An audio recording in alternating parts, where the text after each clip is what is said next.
Vou pedir licença para me apresentar. Eu me chamo Sheila, sou filha de Marinês e Orlando, sou filha também dessa floresta, a Floresta Atlântica, que os colonizadores deram, mas tem outros nomes para os povos daqui. Eu nasci em Blumenau, que é desse território que eu estou falando. Aqui eu me formo em psicologia, pós-graduada também em mestrado e doutorado em educação. Tenho uma formação em pedagogia. E isso é um currículo acadêmico, né? Mas todas as pessoas são múltiplas coisas, e entre essas outras coisas eu também sou costureira. Minha mãe e minha avó são costureiras, e aí eu aprendi esse ofício também. E dentre várias coisas também eu sou uma pessoa que pedala pelo mundo, ciclista e ativista de um mundo menos humano, talvez, para que a gente possa viver com vários outros seres e entre nós de um modo melhor. Eu gosto muito, nesse tempo que eu me formei, sabe, Douglas, eu estudei muitas perspectivas não brancas. E eu gosto muito da Christine Tacuá, que ela fala que a escola é uma escola, ela precisa ser viva, e a floresta é uma escola viva. Se a escola é uma floresta e a floresta é uma escola, eu acho que a biblioteca pode estar em qualquer lugar, né? Inclusive aqui do lado da gente, assim, entre essas plantas, entre os beija-flor que apareceu aqui agora. Mas a biblioteca das pessoas, né? Das pessoas brancas está num outro canto aqui da casa. Essa ideia de biblioteca branca, né? E aí essa ideia de biblioteca, então eu vou convidar vocês para verem os livros que eu tenho armazenado. Eu recebi o convite então do Douglas, pensando, né, que o mundo vai acabar, algo que eu tenho que ir na minha biblioteca, escolher alguns livros para me ajudar a adiar o fim do mundo. Ou pelo menos para que até no fim do mundo eu consiga acessar algumas outras informações desses livros. E aí eu queria convidar vocês para a gente tentar fazer isso lá na biblioteca.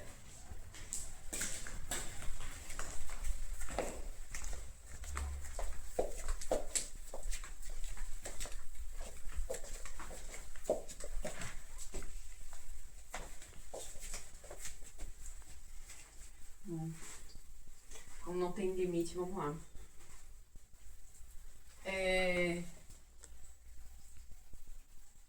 Bom, eu ia escolher, eu não posso deixar de levar esse aqui, que é Descolonizando os Afetos, da Geni Nunes. Geni Nunes é uma pesquisadora indígena, também do povo Guarani. Ela é aqui de Santa Catarina e ela tem estudos e pesquisas sobre uma perspectiva anticolonial. E ela sempre defende que é a partir dos afetos, da subjetividade, que a gente vai poder fazer esse processo. Então eu vou levar a Geni comigo, não posso deixar de levar a Geni comigo.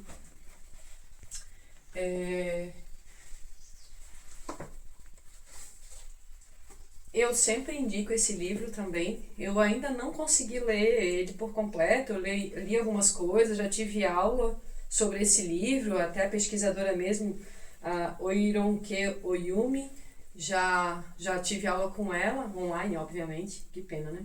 Mas esse livro eu acho que eu também levaria comigo, que é A Invenção das Mulheres. A Oironke, ela é... Deixa eu ver... Agora eu não me lembro, mas ela é do continente africano. Ela é da Nigéria, pronto. Nigeriana. E tem uns estudos também anticoloniais. Não poderia deixar de levar ela comigo. Tem um outro livro que eu comecei a ler agora, Mas aí se a gente começa e não termina muito, né? Que é sobre desistir e a potência de desistir das coisas, porque a gente sempre olha o desistir como uma forma negativa. E aí eu quero terminar de ler ele também, então não vou deixar. Pra não desistir de viver no fim do mundo. Ai, meu Deus, a gente só fica pensando nas coisas presentes, né? Eu levaria esse livro também do nosso amigo, professor que tem o Enio Dias, professor Heitor. O Heitor, ele é um pesquisador também sobre o genocídio armênio. Ele acabou de publicar esse livro, pensando no genocídio palestino. Eu acho que eu também levaria pra gente tentar adiar o fim do mundo com ele. Que mais? Poxa, bolsinha grande. Deixa eu ver. Que difícil, hein?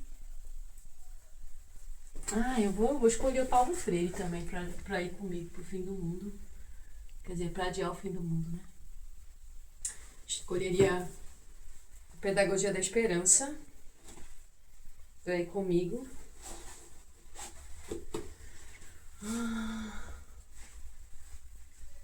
Quem é que eu gostaria também de levar? Eu também levaria Milton Santos.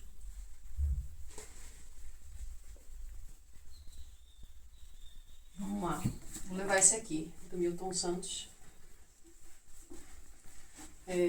Eu ainda não li também. E eu vou explicar porque que eu tenho tanto livro que eu não li, vice. Durante o doutorado eu recebi a bolsa de estudo, eu tive o privilégio de acessar a bolsa de estudo e eu tinha uma taxa que eu recebia por mês.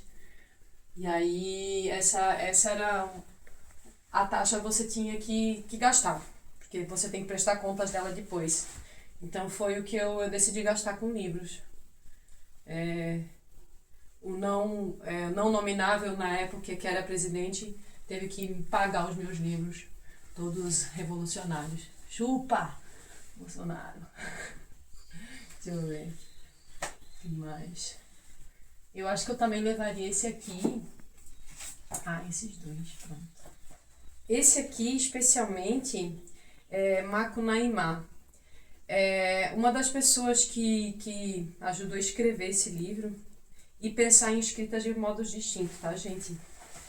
Foi Jaider Esbel.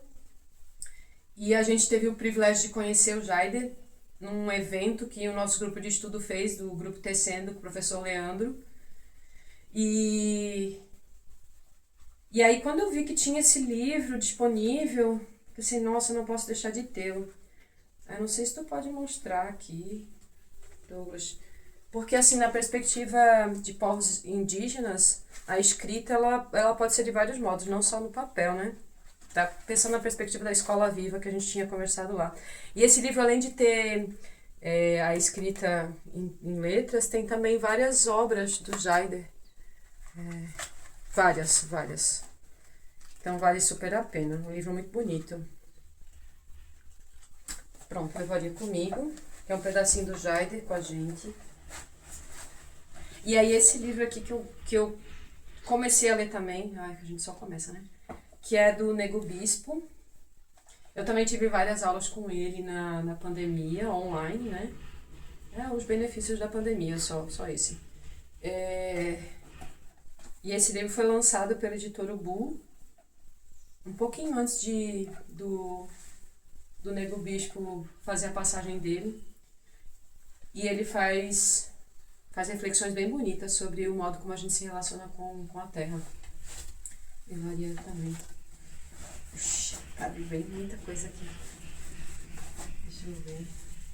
Eu levaria também... Esse aqui é mais por afeto mesmo. Esse aqui eu consegui ler todo, que é o que me ajudou muito a pensar na pós, tanto no mestrado quanto no doutorado, que é pensar na caminhada, e aí eu pensei na pedalada como uma filosofia de vida. Não é só uma atividade, mas é uma perspectiva de viver de outro modo, num outro tempo. E aí tu se relaciona de um outro modo também com as coisas e com a vida. E o que mais? Pode lotar, né?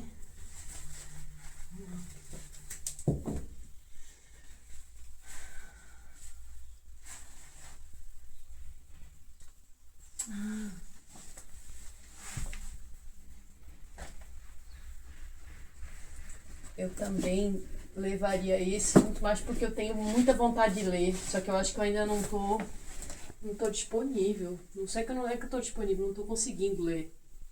Que é Frantz Fanon, Pele Negra, Máscaras Brancas. Eu gosto muito das pessoas que falam desse livro. E aí eu preciso ter coragem de ler ele. Levaria a Bell Hooks, porque eu amo ela. E aí o mais difícil é escolher um livro dela. Pronto, vou levar esse aqui, porque esse aqui eu consegui ler também. É muito bom e ela dialoga com o Paulo Freire, que é o nosso patrono da educação. E aí, acho que eu já vai ter que botar na bolsa, não pode só botar no mão, né? Acho que como a bolsa já tá ficando cheia, eu vou pegar só mais um. Tomara que dê, né? Vou pegar mais um. Ai, Douglas, podia fazer uma bolsinha maior, né? Dá pra botar mais um ainda. Eu pego um pequenininho.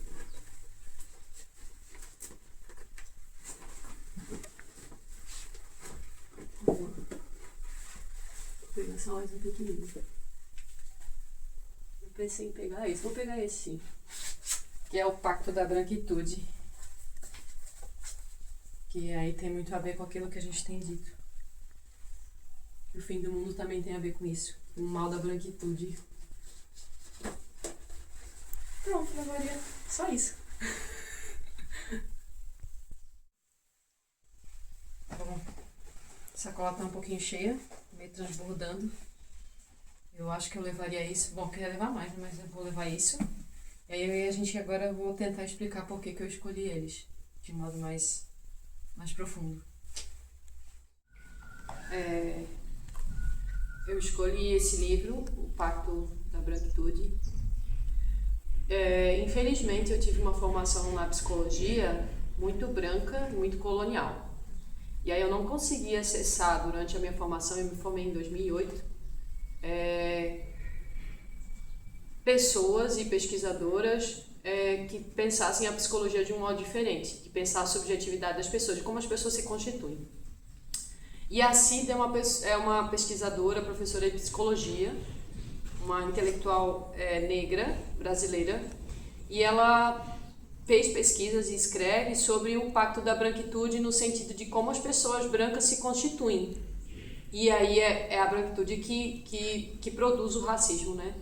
Então eu levaria ela comigo para um modo de reparação à minha própria formação mesmo, de pensar uma psicologia antirracista e o quanto que a gente, enquanto pessoas brancas e profissionais brancos, temos de responsabilidade, inclusive, né, na produção de patologias de um sofrimento que ele é social, né?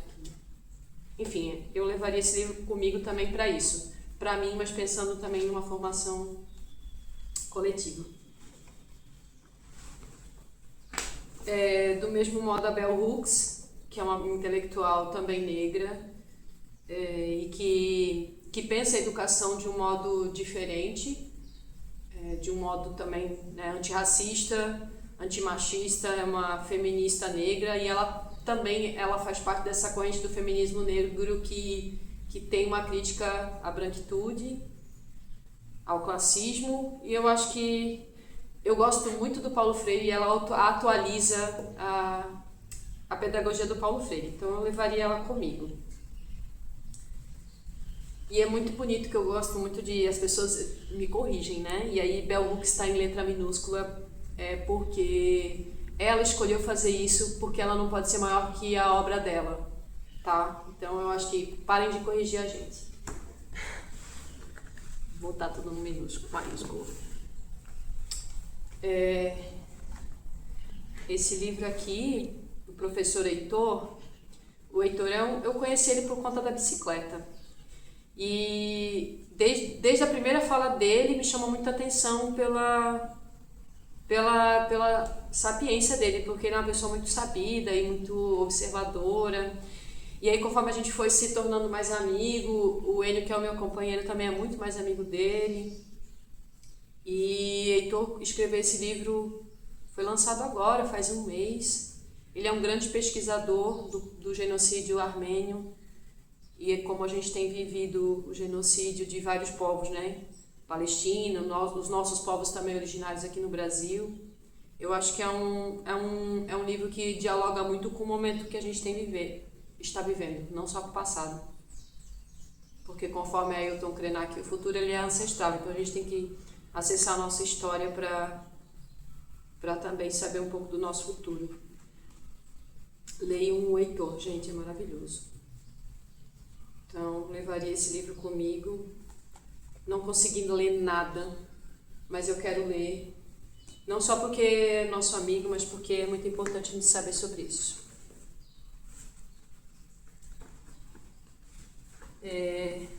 Nessa mesma perspectiva, eu levaria Peles Negras, Máscaras Brancas, do Frantz Fanon. Frantz Fanon também ele é um intelectual que está sendo muito estudado pela psicologia, a psicologia antirracista, porque ele também faz estudos sobre a subjetividade, e a subjetividade é atravessada pela branquitude. E eu acho muito legal, Frantz Fanon ele fez essa tese, isso aqui é a tese dele, e na época ele foi reprovado. Ele morreu muito jovem também, né, um gênio que morreu jovem. E o mais engraçado é isso, o quanto que a branquitude reprova as coisas espetaculares. E não é porque ele era ruim, era porque a branquitude não quer que a estrutura se mova, né? E é por isso que a gente também é eliminado de muitos processos, porque a gente... Não é que a gente foge do tema, é só porque a gente só não compactua com as coisas. E eu levaria ele para me dar uma força. E o Frantz Fanon, ele é da Martinica. Da ilha de Martinica. Enfim, uma boa pessoa para estar com a gente. Hoje e sempre. Paulo Freire também, que muita gente aqui no Brasil demoniza. E Paulo Freire é pernambucano, nordestino, que revolucionou a educação, não só a educação brasileira, mas ele revolucionou a educação porque ele começa a aproximar a realidade das pessoas, que a gente possa não ficar no mundo das ideias, mas que a gente possa fazer uma educação muito próxima do nosso cotidiano. E aí não só por isso, e ele, a partir do nosso cotidiano, pensar de modo crítico. Então, Paulo Freire tem essa potência, e para adiar o fim do mundo nada melhor do que uma esperança, mas não uma esperança passiva, uma esperança enquanto o verbo ativo, né, de esperançar. E aí esse livro eu consegui ler muito, ele me ajudou muito na produção da tese, tanto no mestrado quanto no doutorado. Eu levaria mais por afeto, assim, porque esse velhinho é muito gente boa, a gente precisa ler mais ele.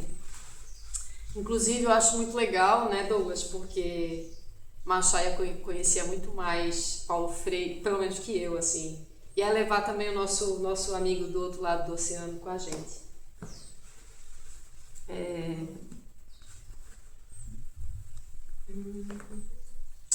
Pronto.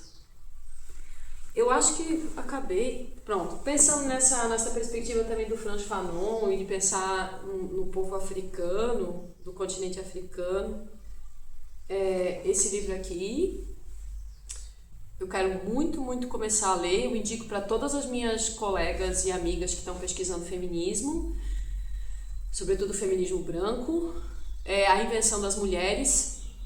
Eu participei da pandemia do lançamento desse livro, da Oironke Oyumi, e aí vejo como é difícil, né, porque ela é uma pesquisadora nigeriana que traz a perspectiva iorubá, então é por isso que o nome dela está escrito assim desse modo. E eu lembro muito que para mim foi muito difícil escutar quando ela apresentou esse livro, porque ela vem estudar nos Estados Unidos e ela produz esse livro a partir de uma pesquisa de gênero lá. Que aí ela olha para a Nigéria, para o povo dela e vê assim, o povo que ela, e eu não sei exatamente qual é o povo, mas e ela fala assim que como é que ela vai estudar gênero se no povo dela a mulher não existia. Então a colonialidade ela produz também gêneros. E por isso que ela pesquisa a invenção das mulheres, porque não existia essa distinção binária, né? Homem, mulher, enfim. E aí eu levaria comigo... Eu li esse livro de outros modos, né? Li esse livro estudando, ouvindo a autora apresentar, ouvindo outras pessoas que leram. E eu quero muito ler para ver mais a fundo o que a Oironke tem a nos dizer. Que é muito interessante pensar na formação das pessoas a partir de um sistema binário de gênero. E aí, nessa perspectiva, que eu escutei muito falar da Oironke pela Geni Nunes, e esse é um dos livros que eu mais anoto. Tipo, Geni é sensacional, uma intelectual atual, assim, que, pelo menos para mim, assim, as coisas que ela fala me atravessam demais, então parece que tudo é importante, assim.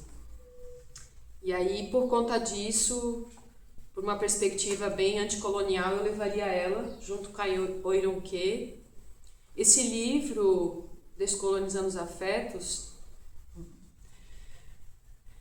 tem uma pegada assim, de pensar a constituição da subjetividade, mas ele vai muito mais a fundo. Ele vai a partir da invasão colonial no Brasil e ela traz esse resgate histórico de como essa invasão chega aqui numa perspectiva cristã de colonizar os povos que estavam aqui a partir dos afetos. Então a gente só vai conseguir, dentre tantos outros modos de conseguir combater isso, descolonizando os nossos afetos, os nossos corpos, a partir do modo como a gente se relaciona com o mundo, com as pessoas e com o mundo. Porque eu gosto muito da Geni, que ela fala que ela usou uma vez o exemplo numa aula, tipo, eu não deixo de gostar de caqui só porque eu gosto de pêssego. Eu não deixo de gostar do Douglas só porque eu gosto do Enio.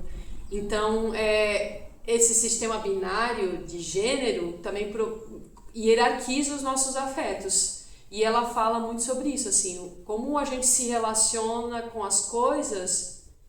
Eu gosto muito de pedalar, mas eu gosto muito de fazer outras coisas também, sem essa hierarquia. E aí a gente pensar um outro modo de se relacionar com o mundo, com as coisas e com as pessoas. E dizendo também, inclusive, que os humanos não são maiores que uma formiga, né? Tanto eu e a formiga somos importantes nesse sistema. É por isso que eu falei de um mundo menos humano, assim. Porque a humanização do mundo é que tem levado ao fim do mundo. E aí, eu pego esses dois livros já,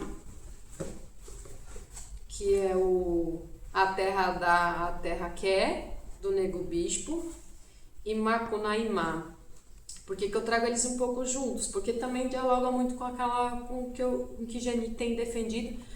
Nego Bispo, inclusive, fizeram muitos cursos, que eu fiz muitos cursos onde Geni e Nego Bispo estavam ministrando. O Nego Bispo, ele é do Piauí, também nordestino, intelectual, quilombola, e ele tem uma ampla pesquisa escreveu vários livros, não assim, tá, gente, mas escreveu vários livros nessa perspectiva de como a gente pode lidar de um outro modo com a vida a partir do quilombo. E aí esse livro fala um pouco sobre isso. E a gente tem menosprezado muito os intelectuais que não se formam na academia. E o Nego Bispo é uma pessoa incrível, que talvez não tenha não tenha chegado e acessado essa formação que eu tive, mas ele não é menor por isso. Por isso que eu sempre levo ele comigo. E o Jaider está nesse livro aqui. Esse livro ele não tem um único autor, mas ele é uma série de pessoas que escreveram. E a ilustração do Jaider é a que me levou a ele. Jaider também é um intelectual indígena do povo Macuxi que enfrentou muito esse sistema branco colonial através das pinturas dele. E esse livro está repleto de imagens de Jaider. E é um diálogo, porque tem um outro livro chamado Macunaíma, que é Mário de Andrade. E aí é um diálogo com o Mário de Andrade, tá, gente? Várias pessoas, tem do povo Taurepang, Macuxi, Wapixana, aqui. Isso, e tem outros povos que eu acho que não são do Brasil. Mas enfim, e eles fazem um diálogo com o Mário de Andrade para descolonizar o Mário de Andrade, tá? Pensando nesse povo Macunaíma.